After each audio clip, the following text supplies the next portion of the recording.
नमस्कार, मैं हूं अवनींद्र आशुतोष। 11 प्राइम टाइम में आपका बहुत बहुत स्वागत है।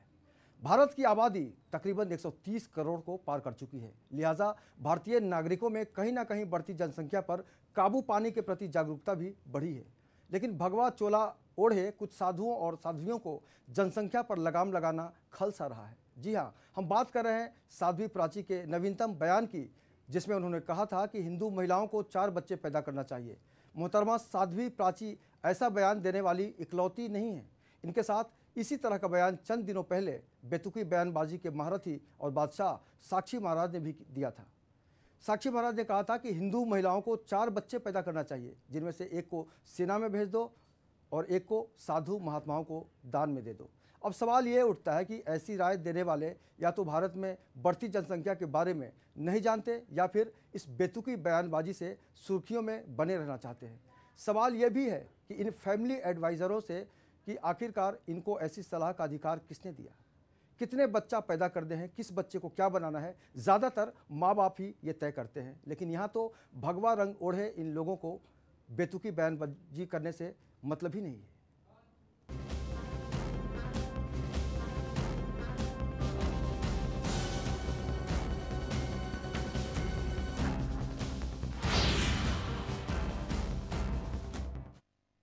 तो फैमिली एडवाइज़र यानी कहीं ना कहीं से आपके जो परिवार है उसको क्या करना चाहिए, कितने बच्चे पैदा करना चाहिए, अब कोई और बताएगा।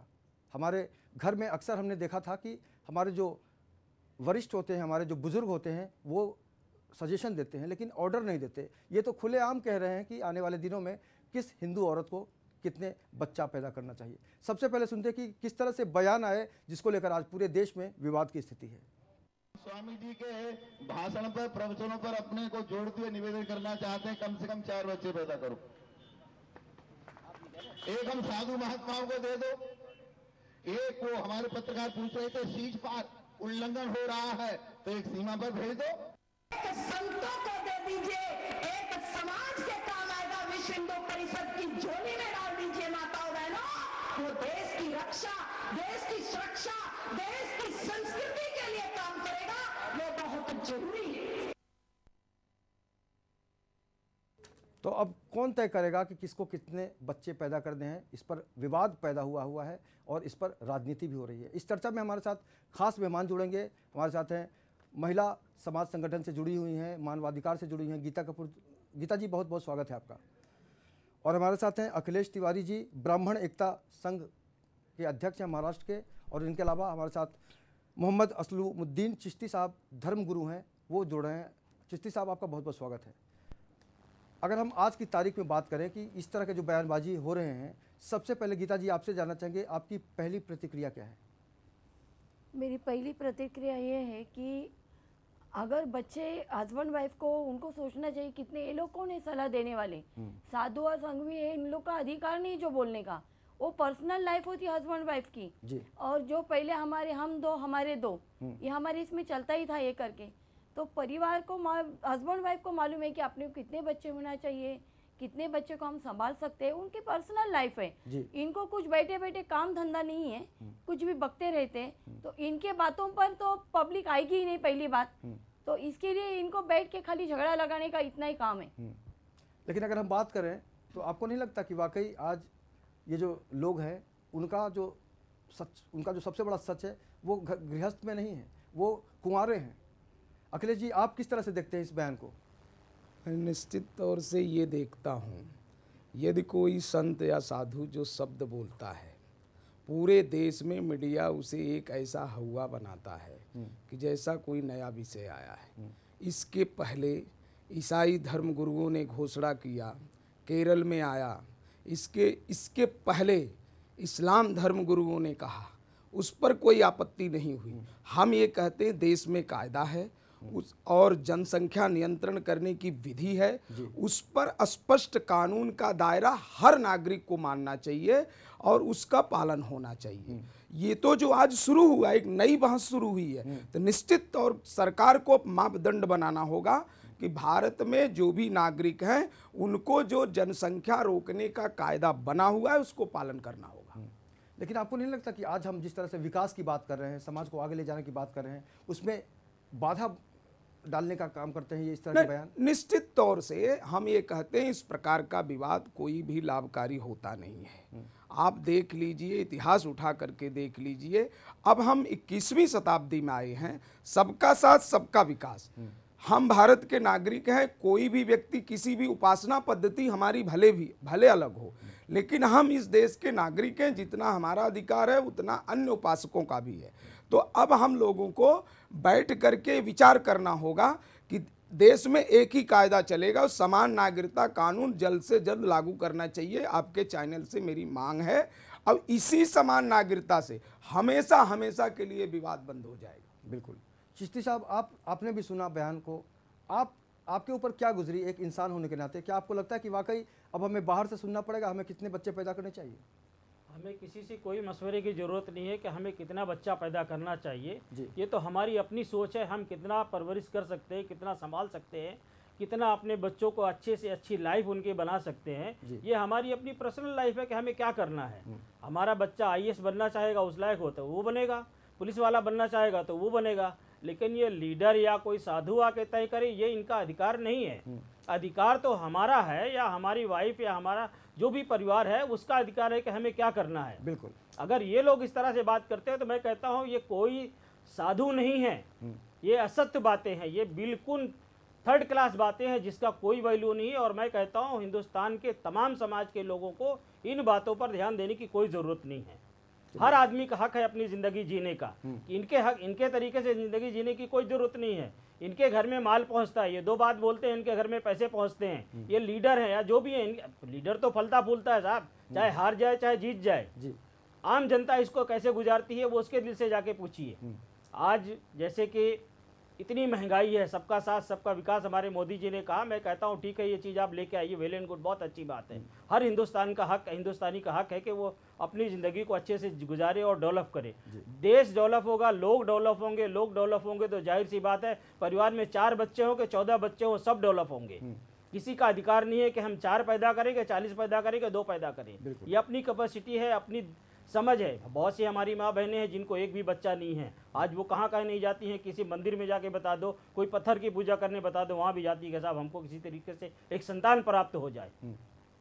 हर आदमी की अपनी सोच है। और किसी के घर में 4 बच्चे हैं, वो कहता है कि साहब अब मुझे नहीं चाहिए। तो ये अपनी अपनी मानसिकता है, मालिक की देन है, जिसको मालिक जो चाहता है देता है। रहा सवाल 4 बच्चे या 10 बच्चे, मालिक बच्चा पैदा करने से पहले हमारी माताओं के तन में दूध पैदा करता है। कोई देश का इंसान, कोई देश का लीडर, कोई देश का साधु संत किसी को नहीं खिलाता है। खिलाने वाला वो है जिसने हमको, आपको, सबको पैदा किया है। अगर वो नहीं खिलाना चाहेगा तो कोई माई का लाल नहीं खिला सकता है। हम 10 बच्चे पैदा करेंगे, 4 करें, ये किसी धार्मिक गुरुओं का या किसी लोगों का ये कहने की जरूरत नहीं है। हर आदमी सक्षम है, हर आदमी समझदार है कि हमें क्या करना है। बिल्कुल बिल्कुल। अखिलेश तिवारी जी, आपसे जानना चाहेंगे कि आज की तारीख में समस्याओं की कोई कमी नहीं है, चाहे वो भुखमरी हो, चाहे वो बेरोजगारी हो, चाहे वो महंगाई हो। कई बार ऐसी तस्वीर उपस्थित होती है जहाँ पर हमें कुंठित होना पड़ता है।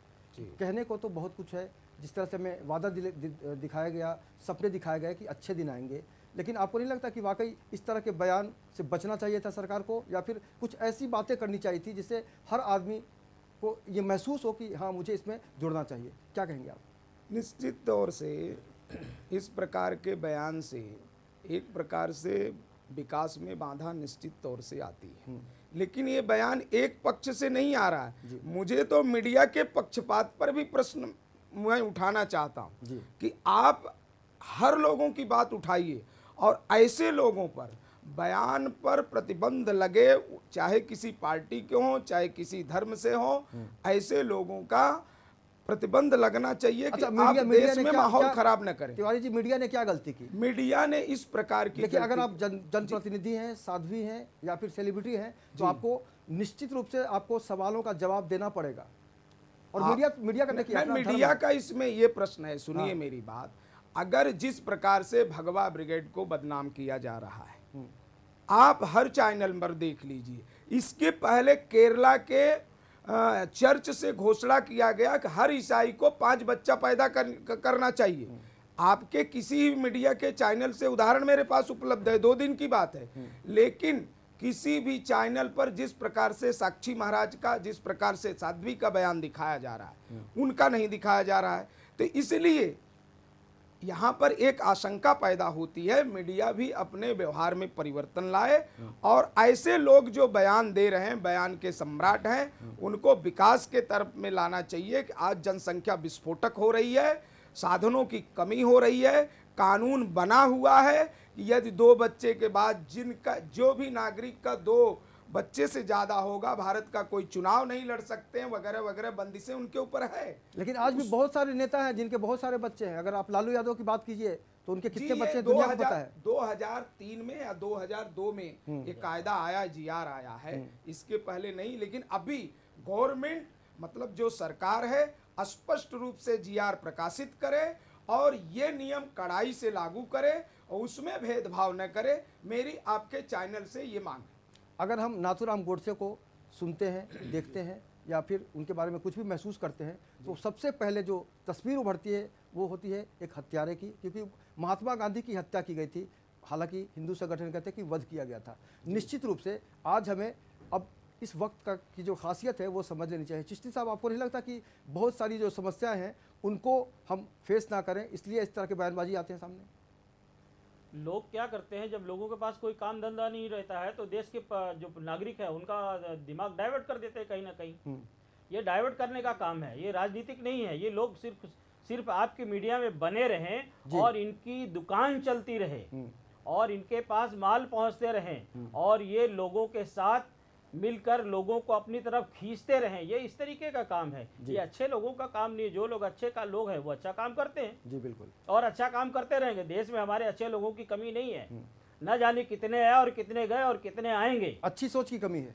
अच्छी सोच भी पैदा होगी, मैं उम्मीद करता हूं कि अच्छी सोच पैदा होगी। अच्छे सोचने वाले बहुत कम रह गए हैं, लेकिन उम्मीद करता हूं ये जो न्यू जनरेशन है ये एजुकेटेड है, ये पढ़ा लिखा है, ये अच्छे लोग हैं, इनकी परिवर्तन आएगी, ये सत्ता में आएंगे, इनकी सोच डेफिनेट अच्छी होगी जी। आज क्या है, अंगूठा छाप आदमी है वो हमारे देश पार्लियामेंट पे जाके बैठता है साहब। पार्लियामेंट पे जो आदमी बैठता है उसको पर्चा लेके पढ़ना नहीं आता है कि हम क्या पढ़ाएं और क्या बताएं। आज रेलवे का मंत्री होता है, उसको पता नहीं कि हमें क्या बोलना है। साइड में आदमी पढ़ता है तो वो यस और नो का जवाब देता है। हमारे पार्लियामेंट पे ऐसे लोग चुन के जाते हैं, हम ही लोग चुनते हैं। हम ऐसे लोगों को क्यों चुनते हैं? हम इनको नाकार दें, हम इनको वोट न दें, हम इनको भगा दें। हमारे पास आके लोग हाथ जोड़ के वोट मांगते हैं। अरे हाथ जो जोड़ते हैं एक बार, हमसे 5 साल हाथ जुड़वाते हैं। ये कौन सा तरीका है? बिल्कुल, ये कौन सा तरीका है कि हम हाथ जोड़ें? गीता जी, आप आम महिलाओं के बीच काफ़ी सक्रिय रहती हैं, उनकी समस्याओं से आप हमेशा अवगत होती रहती हैं। जब इस तरह के बयान आते हैं तो एक आम महिला जिसकी समस्याएं लगातार आप सुलझाने की कोशिश करती हैं, उनके ऊपर क्या बीतती है? उनके ऊपर अगर महिला घर काम भी बेचारी करती है और हस्बैंड भी काम करता है, अगर उसको 3 बच्चे भी हो तो बराबर संभालती है अपने बच्चों को, क्योंकि हर माँ को लगता है कि अपना बेटा कुछ ना कुछ बने। हमारे इधर एक वड़ा पाव वाला गाड़ी वाला है, उसके बच्चे एक वड़ा पाव गाड़ी में चला क्या है, डॉक्टर, इंजीनियर और ये बने हैं। तो बच्चों को पालना, माँ बाप को कोई ये नहीं, कितने भी बच्चों ने तो माँ बाप में ताकत होती है, वो बच्चों को अपना संभालती है। और बहुत सी महिला ऐसी है कि वो दुखी नहीं है, उल्टा बच्चों के लिए उनका प्यार है। आज ये लोग ने जो बोला है कि 4 बच्चे पैदा करो, अपना सबका पर्सनल हमारा लाइफ है वो। अगर हम लोग 2 या 4 बच्चे भी पैदा करते तो उनको संभालने की ताकत भी हम लोग रखते, तो इनका बोलने का कोई भी हक नहीं है। और सरकार ने जो नियम निकाला था, हम दो हमारे दो, तो उसमें अगर वो नियम बहुत जन ने उसको फॉलो किया, वो नियम का मैंने देखा है बहुत से घरों में 2 ही बच्चे, एक लड़की एक लड़का। 2 लड़की भी होती है तो लोग ऑपरेशन कर लेते कि आगे बच्चा नहीं चाहिए, क्योंकि उनकी पढ़ाई कैसी हो जाएगी। आज लोगों में विचार है, तो इनकी सलाह की हमको जरूरत क्या है? जो आके सलाह देते और दुनिया का दिमाग भड़का देते हैं, इनको कोई काम धंधा नहीं, जो बैठे बैठे कुछ ना कुछ करते, क्योंकि ऐसे ही बैठे हैं, ना शादी की ना कुछ नहीं, ऐसी गप्पा ठोकने की, इनका गलत बोलने का उनका धंधा चालू है। तिवारी जी, ये शादीशुदा नहीं है फिर भी इनको चिंता है? नहीं, निश्चित तौर से भारत आध्यात्मिक राष्ट्र है, यहाँ पर गुरु श्री शिष्य की परंपरा रही है और ये मार्गदर्शन हमेशा लिया गया है। अगर प्रश्न ये उठा है तो ये हर धर्म पर लागू होता है, हर नागरिक पर लागू होता है। इस पर अब सरकार हस्तक्षेप करे, जो उनका जीआर पास हुआ है उसको आम जनता तक, और हम तो ये कहेंगे आपके चैनल के माध्यम से कि हर धर्म के धर्माचार्य, धर्म गुरु एकत्रित होकर के जन जागरण करें कि भारत की जो जनसंख्या बढ़ रही, पूरी संसार की जनसंख्या बढ़ रही, संसाधनों की कमी हो रही है, ये विस्फोटक रूप धारण कर सकती है। हम मानव हैं, हमको ईश्वर ने एक क्षमता दी है, उसका हम लोग अपने दिमाग का प्रयोग करके, अपने बुद्धि विवेक का प्रयोग करके जनसंख्या को कैसे काबू में लाया जाए, इस पर हम लोगों को आत्ममंथन करके, क्योंकि गुरु शिष्य जो भी धर्म गुरु हैं, जिस भी धर्म के गुरु हैं, उनका समाज में सम्मान है, उनके ढेर सारे लोग बात मानते हैं। इसलिए मैं तो उन्हें भी आह्वान करूंगा, जो राष्ट्र हित में फैसला लेना हो उसको आपसी मतभेद बुला करके, जो राष्ट्र कल्याण के हित की बात है, एक मंच पे आकर के सारे राष्ट्र को संदेश देवे कि जनसंख्या बढ़ रही है, जो सरकार ने जिया कानून बनाया है उसको हर नागरिक पालन करे, तो उसमें राष्ट्र का कल्याण है। आपको नहीं लगता कि इस तरह की बयानबाजी से जो भी लोग हिंदू संगठन जुड़े होने का दावा करते हैं कि वो हिंदुत्व की बात करते हैं, मोदी सरकार पर आने वाले दिनों में खतरा बन सकते हैं? नहीं, निश्चित तौर से कोई खतरा नहीं है। आप हिंदू संगठनों का आदिकाल से देख लीजिए, ये राष्ट्रद्रोही नहीं होंगे और न तो लेकिन तिवारी जी, इस बार आपको मानना पड़ेगा कि मोदी सरकार को बहुमत इसलिए मिला कि हर आदमी को विकास से मतलब था, सरकार भी है, और जाहिर सी बात है हर आदमी ने सोचा कि पार्टी कोई भी हो, अगर देश का विकास होता है, हमारा भला होता है, तो हम उसी आदमी को चुनेंगे। नहीं, आप देखिए, हर जो हमारे गुरु हैं, जो भी अच्छे संत राष्ट्रभक्त हैं, उन्होंने चेतावनियां शुरू कर दी हैं कि इस प्रकार से वातावरण दूषित करने का पाप लोग न करें। सरकार आई है, लेकिन मोदी साहब की कहाँ चल रही है? वो पहले भी बोल चुके हैं कि मैं आप सीमा में रहें, आप लोग इस तरह से अगर हरकत करते रहेंगे तो मैं इस्तीफा दे दूंगा। उसके बावजूद एक भारतीय जनता पार्टी का एमपी नहीं, साक्षी महाराज की जो बात है, आपके जानकारी, आप तो स्वयं पत्रकार हैं, आपके चैनल पर भी आया होगा, साक्षी महाराज को भारतीय जनता पार्टी ने नोटिस दिया है अभी वो आप पार्टी लाइन से न बात करें। खैर, हम लोग राजनीतिक दल के लोग नहीं है, संगठन की चर्चा करें। लेकिन जब मीडिया के लोग पूछते हैं कि आपने ऐसा क्यों कहा, जो भी रिएक्शन है आपका बताइए, तो कहते हैं ये हमारे घर का मामला है। आप कौन होते हैं पूछने वाले? तो उनके घर में निपटाने दीजिए, अच्छी बात है, वो अपने घर में सुलझा ले, में वातावरण प्रदूषित न करे। आप तो साधु हैं, घर कैसा? घर भी हो, उनके पार्टी का एक दायरा होता है व्यक्ति का। अगर साधु भी है, किसी न किसी आश्रम से जुड़ा होगा, वो विषय अलग है। कि निश्चित तौर से हम ये कहना चाहेंगे, हर धर्म गुरुओं से मेरी प्रार्थना रहेगी कि आप वातावरण प्रदूषित न करें और देश का विकास होने दीजिए और लोगों में सद्भावना फैलाइए। ये आपका एक धर्म का अर्थ ही होता है, धारण करना। अभी आपको साक्षी महाराज देखते हैं, अभी पेरिस में हमला हुआ, वो बसपा के एक नेता थे, मुल्ला जी, उनका नाम तो मुझे स्पष्ट शुद्ध रूप से नहीं पता है, वो 51 करोड़ रुपया घोषित कर रहे हैं। अब आप बताइए, इस देश का संदेश क्या जाएगा? पूरे विश्व में हमारा संदेश क्या जाएगा? हर बच्चा जो होता है वो मुस्लिम पैदा होता है। वही ओवैसी इस तरह की बयानबाजी का मतलब क्या है? आज ओवैसी हो गए वगैरह। ये क्या है कि वातावरण प्रदूषित कर रहे हैं। आपके प्रवीण तोगड़िया भी कम नहीं है। नहीं, निश्चित तौर से हम सबको ये कहेंगे, उनको भी तकलीफ है कि 3 बच्चे पैदा क्यों नहीं कर रही है हिंदू महिला। नहीं, देखिए, जो रही बच्चे की बात, तो आपका कानून नहीं आदेश देता है ना। ये देश धर्म से नहीं चलेगा, ये देश कानून से चलेगा, और कानून बना हुआ है 2 बच्चे। तिवारी जी, जब आपके फॉलोअर्स होते हैं तो आपको उम्मीद होती है कि हम जो कहते हैं जनता उसको मानती है। मान लीजिए गलती, अगर भूलवश जनता ये करने लगे तो क्या स्थिति होगी देश की? अरे भाई, मैं कह रहा हूं, तो इसके पहले जो परंपरा हुई, इसके पहले की जो सरकारें थी, उस पर प्रतिबंध क्यों नहीं लगाए? भारत का प्रधानमंत्री मनमोहन सिंह जब वो काल में थे, वो स्वयं सांप्रदायिक थे। उन्होंने कहा भारत के संसाधनों पर पहला अधिकार मुसलमानों का। जवाब दे दिया, जनता ने जवाब दे दिया। निश्चित तौर से इनको जवाब कब मिलेगा ये बताइए? इनको कब जवाब मिलेगा? मिलना चाहिए, होना चाहिए। आप बताइए, इतने बड़े पदों पर बैठ करके आप जो है वोट बैंक की राजनीति कर रहे हैं, आप देश के प्रधानमंत्री हैं। तो इस प्रकार रही बात, मोदी सरकार जब से आई है, निश्चित तौर से किसी भी धर्म पर, किसी भी समाज पर बोलने का अधिकार उन्होंने अपने हर लोगों को कह दिया है, संगठनों को कहा है कि नहीं, सबका साथ सबका विकास। मैं तो एक संगठन के नाते मैं सबसे अनुरोध करूंगा, हमसे बहुत बड़े लोग हैं, हम सब तो एक समझिए बहुत छोटे लोग हैं, लेकिन मेरी करवृत्त प्रार्थना हर धर्म गुरुओं से रहेगी कि आप विष वमन मत कीजिए। भारत में, पूरी दुनिया में बड़ी शांति है, ऐसी शांति रहने दीजिए।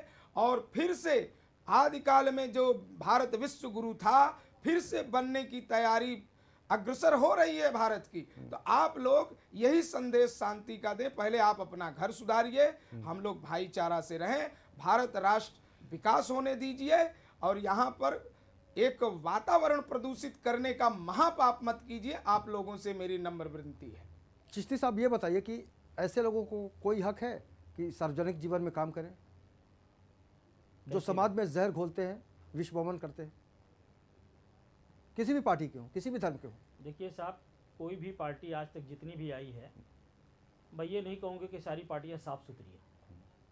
किसी भी पार्टी का एमएलए या एमपी या कहीं ना कहीं तो उसने कुछ ना कुछ तो फालतू बकवासी किया ही है।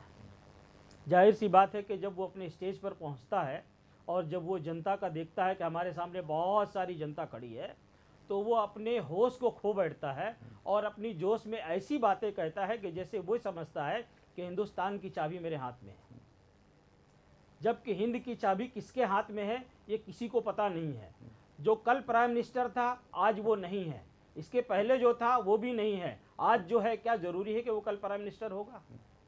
अगर ये समझते हैं कि लोग हमारी पार्टी आ गई, हमारी सरकार आ गई है, देश की चाबी हमारे हाथ में होगी और हम ही हिंद का पूरा विकास करेंगे, तो नो डाउट आप कीजिए, आप अच्छा करेंगे, जनता आपको चुन के लेके आएगी। अगर आप अच्छा काम नहीं करेंगे, जनता आपको फिर नकार देगी। ये तो लोकतंत्र है, किसी की बाप की जागीर तो है नहीं। गीता जी, ये लोकतंत्र है। हाँ, लोकतंत्र है, किसी की बाप की जागीर नहीं है। और आने वाले दौर में अगर लोग अच्छा काम नहीं करेंगे तो जनता उन्हें भी बाहर करेगी। यहाँ कोई करण नहीं चलेगा। ये जो करण की बात है ना कि ये करण वो करण, ऐसे कोई करण की बात नहीं है। लोग यहाँ के सब समझदार हो गए हैं, हर समुदाय के लोग समझदार हैं और लोग पढ़े लिखे हैं। हर समुदाय के लोग आज कॉलेज तक जाते हैं, पहले बच्चे स्कूल तक, मदरसे तक सीमित तो इन नेताओं का मतलब मकसद यही है कि भाई चैन और शांति जो लोग रह रहे हैं, शांति से, चैन और शांति से देखिए वो तो रहेंगे, और चैन शांति के साथ कर दिया जाए। सबसे बड़ी बात साहब क्या है चैन शांति के साथ? हाँ। आज हमारे देश में कॉलेज, स्कूल, बच्चों की अच्छी पढ़ाई लिखाई की व्यवस्था, आज हमारी बहुत सी महिलाएं हैं जो काम करती हैं, काम करने के आने के बाद उनको यही पता नहीं कि मेरा बच्चा क्या पढ़ के आया और मैं इनको क्या पढ़ाऊं। अच्छा, भाषा के स्तर पर भी हम काफ़ी गिर गए हैं। अगर हम जनप्रतिनिधियों की बात करें, नेताओं की बात करें, क्या कहेंगे आप? भाषा तो देखिए देश की पहले भी एक रही है, आज भी एक है। भाषा से कोई मसला नहीं है, सिर्फ ये समझने की जरूरत है कि जिस चीज़ में आपने सुना होगा पिछले दिनों रामजादे की सरकार चाहिए कि ... ज़ादे की। देखिए ये उनकी अपनी सोच है। नहीं, एक साथी ने कहा था, किसी पे कोई टिप्पणी करने की बात नहीं है, ये उनकी अपनी पर्सनल सोच है। पर्सनल सोच पे आदमी अपने घर में कुछ भी पकाए, कुछ भी खाए, कुछ भी करे, लेकिन सवाल ये नहीं कि जनता वही करेगी जो वो कहेंगे। बिल्कुल, जनता वही करेगी जो उसको ठीक लगेगा। आज एक मामूली से कारपेंटर होता है, गांव में चले जाइए एक प्रधान होता है, एक चुनाव होता है कि अभी जैसे ये चल रहा है अपना इसका पंचायती राज का, आज हर आदमी समझता है साहब कि मुझे किसको चुन के लेके आना है। वो जमाना चला गया कि एमपी साहब आए कह के गए हम तुम्हारे घर बनवा देंगे, हमको वोट दे देना, या प्रधान आया चला है बोले फलाने साहब आए थे उनको वोट दे देना। तो बाकी नेता ऐसा क्यों नहीं करें कि जनता को समझाने का काम करें कि इनको ध्यान मत दीजिए, आप अपना जो आपका जो जीवन है आप उसको अपने ढंग से जीने की कोशिश। साहब आज इन्होंने बयान दिया है, कौन जनता है, कौन आदमी है जो इनकी बात से मतलब सहमत है, मुझे ये बता दीजिए। कोई हिंदुस्तान में एक आदमी ला के बता दीजिए जो इनकी बातों से सहमत है। लेकिन अगर हम विपक्ष की बात करें तो विपक्ष का भी एक जो सोच, विपक्ष की जो सोच है, विपक्ष का जो संस्कार है, वो सिर्फ अपने तक केंद्रित हो गया है। वो आम आदमी को समझाने की बजाय नेताओं के ऊपर कहीं ना कहीं से कटाक्ष करने का काम करता है, बस वही उनकी भूमिका खत्म हो गई। देखिए साहब, जो सत्ता में था आज वो उतर गया है, जाहिर सी बात है वो चाहेगा कि मैं फिर से सत्ता में आऊँगा और मैं फिर से सत्ता में आऊँ, तो ये लोभ तो सबको लगा रहेगा। कुर्सी किसको नहीं चाहिए? कुर्सी की लोभ तो सबको लगी है। बिल्कुल, दिल्ली सबको जाना है, लेकिन दिल्ली भी किसी की बाप के साथ जागीर नहीं है साहब। उसके लिए भी आपको चुनाव लड़ना है, चुन के आना है। कुर्सी तक पहुंचने के पहले काफी जद्दोजहद करनी पड़ती है। जद्दोजहद करो, सपने दिखाने पड़ते हैं, झूठ बोलना पड़ता है, कहीं ना कहीं से समाज को एक ऐसी तस्वीर दिखाने की कोशिश की जाती है जिसके बाद चुनाव के बाद सरकार बन जाती है, लेकिन आम आदमी को लगता है कल जो हम थे आज वहीं खड़े हैं। तो ये जो तस्वीर है इसको हम कब बदल पाएंगे? क्या करना चाहिए हमारे देश को और हमारे नेताओं को? देखिए, नेता तो झूठ बोलता ही है। नेता का मतलब क्या है? उसकी जो नीति है अगर वही सही हो तो फिर वो नेता ही बन जाए ना। झूठ ना बोले तो उसकी रोटी कैसे चलेगी? तिवारी जी आप क्या कहेंगे? आज एक कारपेंटर खड़ा होता है साहब, वो भी बोलता है ना कि मैं आपके इलाके में गज्जीर चुन के आऊंगा तो आपका घर 3 माले बनवा दूंगा। हाँ। आप उसके पास जाइए तो वो कहता है नहीं साहब बीएमसी से अलाउड नहीं है, आप इससे ज्यादा हाइट नहीं ले सकते हैं। पहले कानून कहाँ था जब वो आपके घर पे आके बोल रहा था? बिल्कुल बिल्कुल, क्या कानून उसके बाप का है जब वो आपके यही घर पे मेन आके मुद्दा बोल है रहा कि था? आप वादा कुछ करते हैं बाद में। और मैं आपके चैनल के माध्यम से एक बात और कहूंगा, आज हमारे देश खास करके मुंबई के अंदर लोगों के पास रहने की समस्या है। जो हमारी माँ बहनें भाई या हम कोई भी आके रहे हैं, हमारे पास एक घर है, आज हमको दूसरा घर बनाने के लिए तकलीफ है। सलम एरिया में गवर्नमेंट को डिक्लेयर करना चाहिए कि आप 3 माला बनाइए, लेकिन अच्छा बनाइए और मजबूत बनाइए ताकि वो गिरे नहीं जी। इस चीज़ का भी आप थोड़ा सा ध्यान दीजिए। आपके चैनल के माध्यम से मैं बोलता हूं, हमारे देश की जो भी बीएमसी है, यहाँ की जो लोग सरकार चला रहे हैं या जो लोग बैठे हैं, उनको सदन में जाके ये चीज़ पास करके देना चाहिए। बिल्कुल, कुल मिलाकर यही इनका कहना है कि सरकार को या फिर समाज के उन ठेकेदारों को सोचना पड़ेगा कि आम आदमी की जो समस्याएं हैं, आम आदमी की जो ज़रूरतें हैं, उसको लेकर किस तरह से आगे बढ़ा जाए। आप तमाम मेहमानों का बहुत बहुत शुक्रिया इस चर्चा में शामिल होने के लिए। तो निश्चित रूप से आज जिस तरह से बयानबाजी का दौर चल पड़ा है, लोग ये भूल जाते हैं कि हमारे बयान से किस तरह का साइड इफ़ेक्ट पड़ेगा। और देश की अगर हम बात करते हैं तो सबसे ज़रूरत है आज विकास की बात करना, लेकिन दुर्भाग्यपूर्ण ये है कि जो सरकार में लोग बैठे हैं वो बयानबाजी से बचने की कोशिश नहीं कर रहे हैं। हालांकि प्रधानमंत्री ने भी कहीं ना कहीं से मोर्चा संभालने की कोशिश की थी कि आप अपनी सीमा में रहें, लेकिन आज प्रधानमंत्री भी कहीं ना कहीं से मायूस नजर आ रहे हैं। ऐसे में जी बहुत ही संक्षेप में कहिएगा, समय बहुत कम है। देखिए, प्रधानमंत्री घर घर जाके किसी को ऑर्डर नहीं देंगे कि आप कैसे रहे और क्या करना है। हर आदमी को ये समझना है कि हमारा जो पड़ोसी है वो हमारा भाई है। हमारे पड़ोस में जो रहते हैं वो हमारे भाई और बहन, हमारे बच्चे हैं। जैसे हम अपने बच्चों को, अपने भाइयों को, अपने बहनों को गाइड करते हैं, ऐसे हमारे पड़ोस में जो भी लोग हैं बिल्कुल, कुल मिला के हमें अपने आप को संभालना होगा, समझना होगा कि हमारी जिम्मेदारी क्या है। निश्चित रूप से आने वाले दिनों में अगर हम अपनी भूमिका को सकारात्मक ढंग से आगे बढ़ाते हैं, तभी हम कह सकते हैं कि वाकई या कयास लगा सकते हैं कि अच्छे दिन आएंगे। इस चर्चा में बस इतना ही, लेकिन आप लगातार बने रहिए लेमन न्यूज़ के साथ। मुझे दीजिए पूरे मेहमानों के साथ आज्ञा, नमस्कार।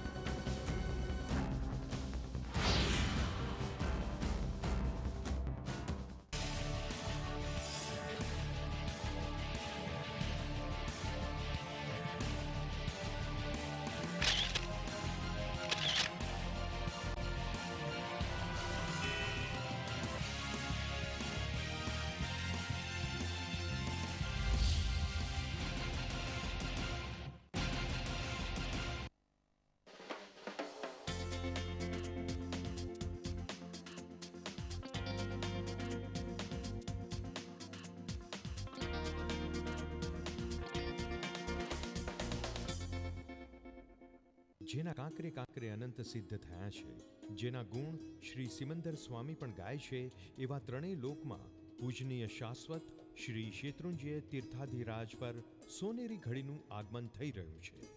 અતિ પાવન શ્રી શેત્રુંજય ગિરિરાજ પર અણમોલ એવા 18 અભિષેકના ભવ્ય અવસરે શ્રી ગિરિરાજજી અને અન્ય 26,000 પ્રભુજી પ્રતિમાઓનો પાવન અભિષેક કરવાનો લાવો લઈને જીવનને ધન્ય બનાવીએ. પુણ્યનો ઉદય થયો હોય તેમને ભાગ્ય જેનો યોગ મળી શકે એવી સુંદર તક ઝડપી લઈને આ 18 અભિષેક મહોત્સવમાં સહભાગી થવા આપ સર્વે સાધર્મિકોને શ્રી અશોકસુરી દાદા ભક્ત પરિવારનું હાર્દિક નિમંત્રણ છે. ગુરુવાર તારીખ 12મી માર્ચ 2015 દાદાના દરબારમાં શ્રી આદિનાથજીની પંચકલ્યાણક પૂજા. શુક્રવાર તારીખ 13મી માર્ચ 2015 જલયાત્રાનો વરઘોડો તથા શેત્રુંજય ઉદ્ધારની યશોગાથા. शनिवार तारीख 14મી मार्च 2015 समस्त गिरिराज 18 अभिषेक 70 भेदी पूजा तथा स्वामी वात्सल्य. तो बिना विलंबे हमारी वेबसाइट